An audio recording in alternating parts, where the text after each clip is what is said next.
सरपंच संतोष देशमुख हत्या प्रकरणाचा तपास सीआयडीकडे आता वर्ग झाल्यानंतर तपासाला गती आल्याचं पाहायला मिळतंय। हत्या प्रकरणाशी संबंधित माहिती मिळवण्यासाठी आतापर्यंत 100हून अधिक जणांची चौकशी झाल्याचं समजतंय। सरपंच संतोष देशमुख हत्या प्रकरणात त्यांच्या अपहरणादरम्यान वापरण्यात आलेली एक स्कॉर्पिओ पोलिसांनी दुसऱ्या दिवशी जप्त केलेली होती। याच स्कॉर्पिओत सीआयडीच्या पथकाला 2 मोबाईल्स आढळून आले होते। या मोबाईलमध्ये सरपंच संतोष देशमुख यांना मारहाण करतानाचा व्हिडिओ सुद्धा चित्रित करण्यात आल्याची माहिती समोर येते। तर याच मोबाईलवरनं एका बड्या नेत्याला फोन देखील केल्याची माहिती सूत्रांकडून मिळते।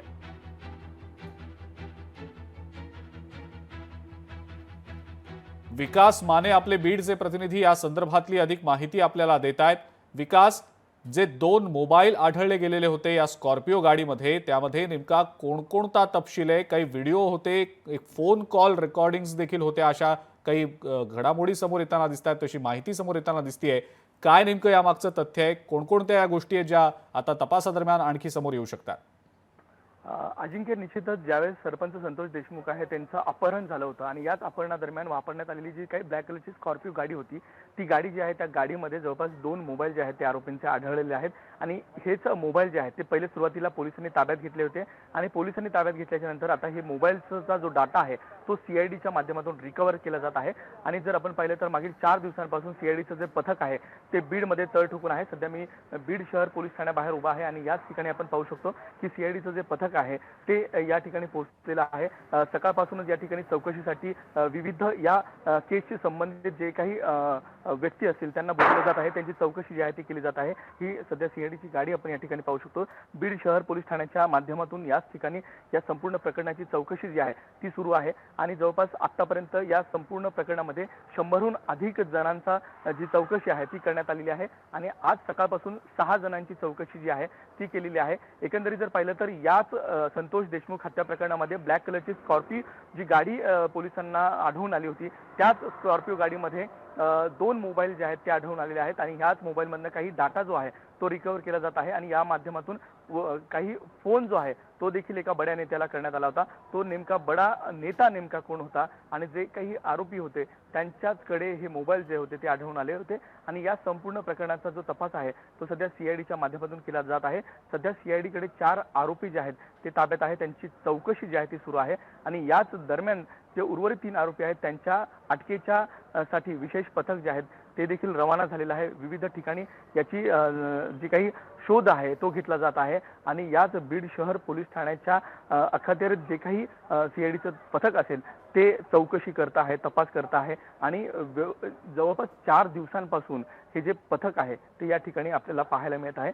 अजिंक्य, आता जर पाहिलं तर ज्यावेळेस मुख्यमंत्री देवेंद्र फडणवीस यांनी स्वतः या संपूर्ण प्रकरणामध्ये लक्ष घातलेलं आहे आणि जी कारवाईची जी मोहीम आहे ती देखील मोठ्या प्रमाणात होताना पाहायला मिळते। सीआयडीची जी काही चौकशी असेल, जो तपास आहे तो आपल्याला कुठेतरी वेग घेताना आपल्याला पाहायला मिळतोय। ठीक आहे विकास, धन्यवाद। सविस्तर माहिती आपण दिलीत त्याबद्दल आणि या संदर्भातले अपडेट्स आपण सातत्यानं तुमच्याकडनं जाणून घेणारच आहोत। अपहरणादरम्यान जी गाडी वापरली गेली होती त्या गाडीमध्ये मोबाईल फोन सापडले होते। या मोबाईल फोन्समधला डेटा आता रिकव्हर केला जातोय, तपासला जातोय। या व्यतिरिक्त 4 दिवसांपासून सीआयडीचं जे पथक बीडमध्ये तळ ठोकून आहे त्यांनी आतापर्यंत 100हून अधिक जणांची या सगळ्या प्रकरणामध्ये चौकशी केल्याचं समोर येत आहे।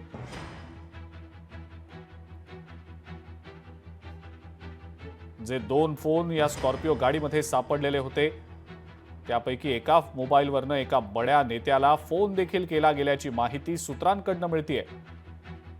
सुषमाताई अंधारे आहेत आपल्यासोबत सध्या फोन लाईनवरनं, त्यांच्याकडनं प्रतिक्रिया आपण जाणून घेऊया या सगळ्या संदर्भातली। सुषमाताई, आपलं स्वागत लोकशाही मराठीमध्ये।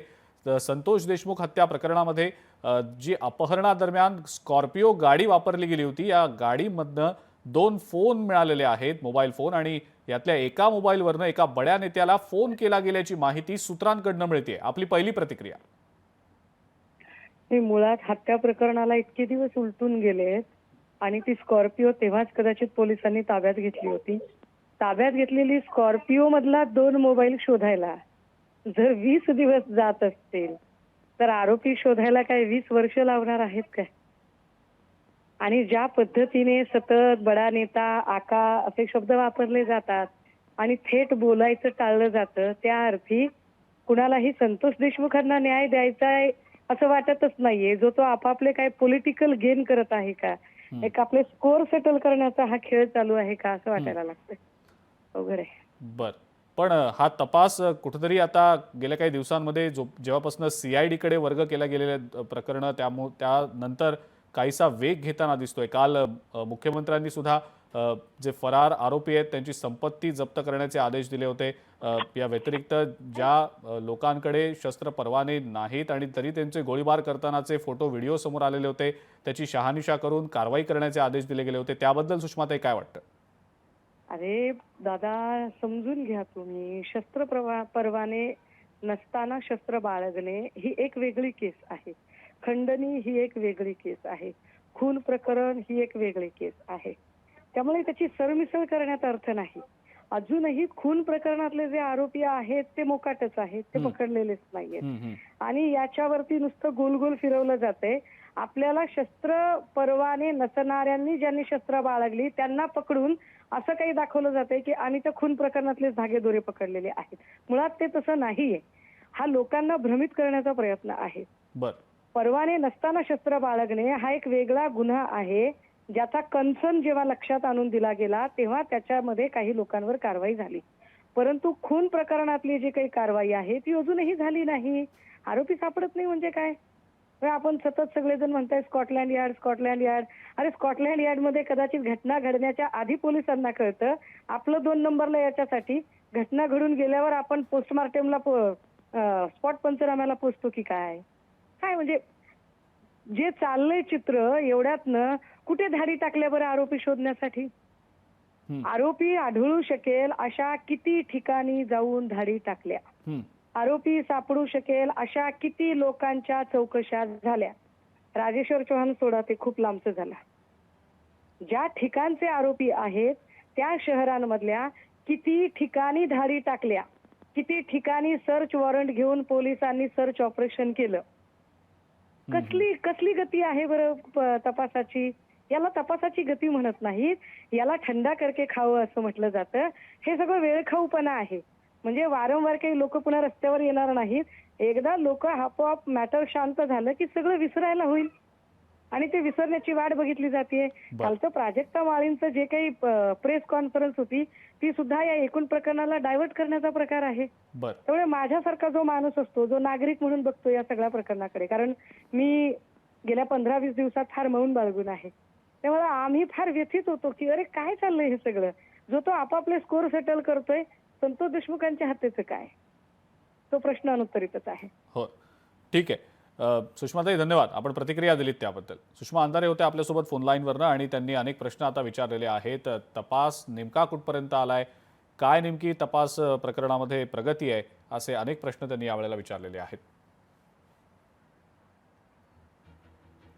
विद्याताई चव्हाण सुद्धा आहेत आपल्यासोबत सध्या फोन लाईनवरनं, त्यांची या संदर्भातली प्रतिक्रिया आपण जाणून घेऊया. विद्याताई, एक जे स्कॉर्पिओ गाडी अपहरणादरम्यान पोलिसांना सापडलेली होती, त्यात जे 2 मोबाईल मिळालेले होते त्यातला डेटा रिकव्हर केला जातोय आणि त्यामध्ये काही व्हिडिओज आहेत मारहाण करतानाचे संतोष देशमुखांना, अशी माहिती मिळतेय.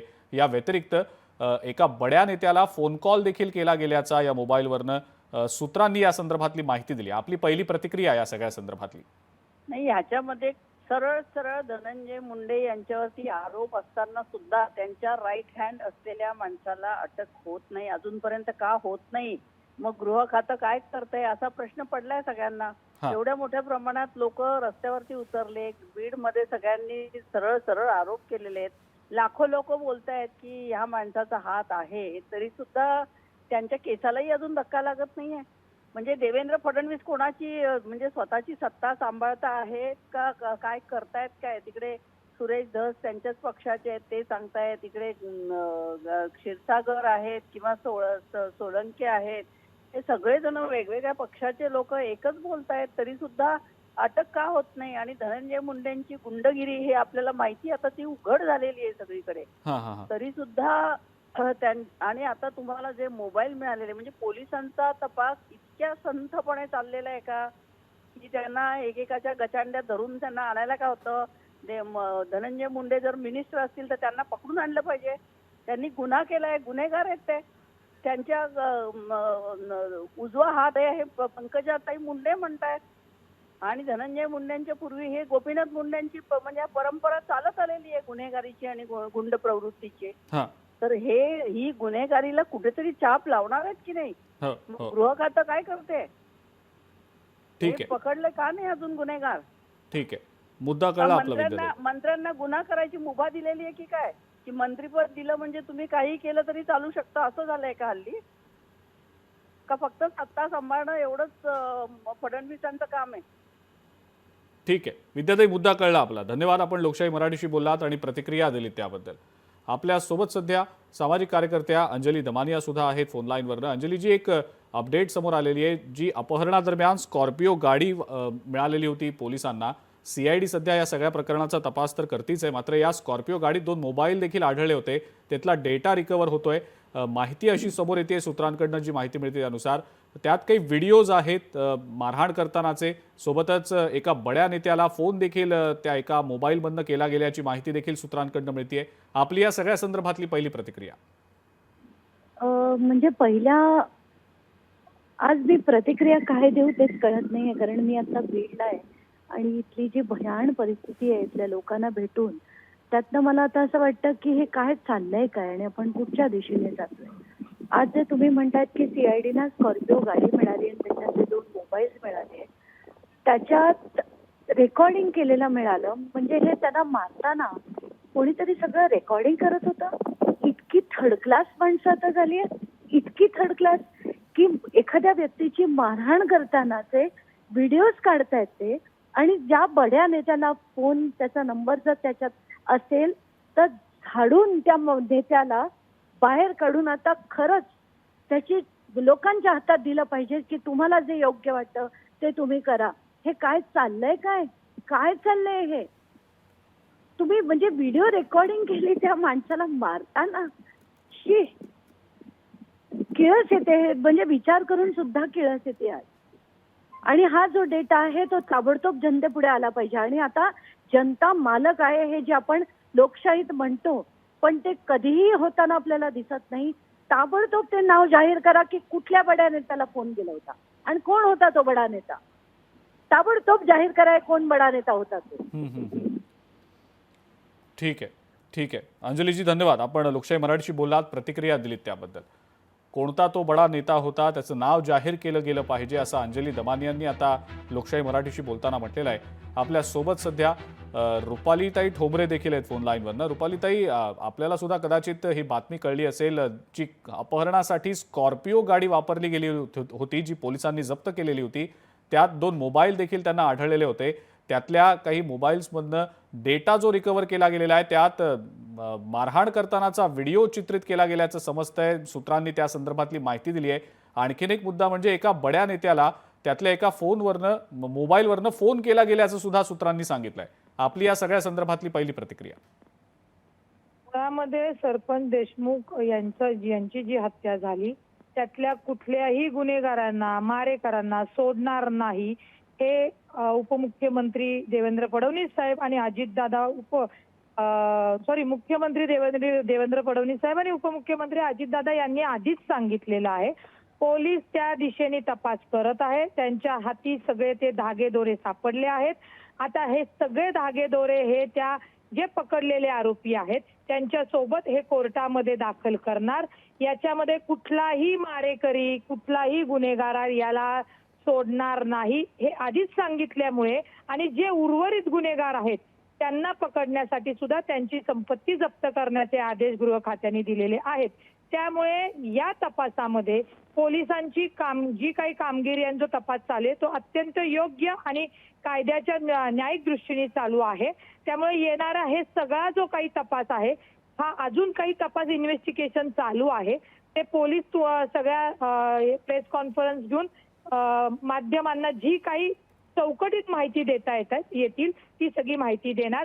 कुठल्या नेत्याला फोन केलाय ते जर ऑन रेकॉर्ड आलेलंच आहे तर हे ते पहिल्यांदा त्या कोर्टाच्या समोर जाणं गरजेचं आहे. तिथे ते हे जेव्हा पेपर जातील त्याच्यानंतर हे सगळ्या लोकांनाही कळणार आहे की त्यांनी कुठल्या बड्या नेत्याला फोन केला होता आणि ते मोबाईल कुठे कुठे कॉल झाले होते कुणाकुणाशी संबंध झाले होते हे सगळं तपासामध्ये आता ऑन रेकॉर्ड आलेलं आहे आणि हे कोर्टासमोर प्रोड्यूस होणार आहे. ठीक आहे रुपालीताई, धन्यवाद. आपण लोकशाही मराठीशी बोलात, प्रतिक्रिया दिलीत त्याबद्दल. लोकशाही मराठी ऐका, पहा, जागरूक रहा.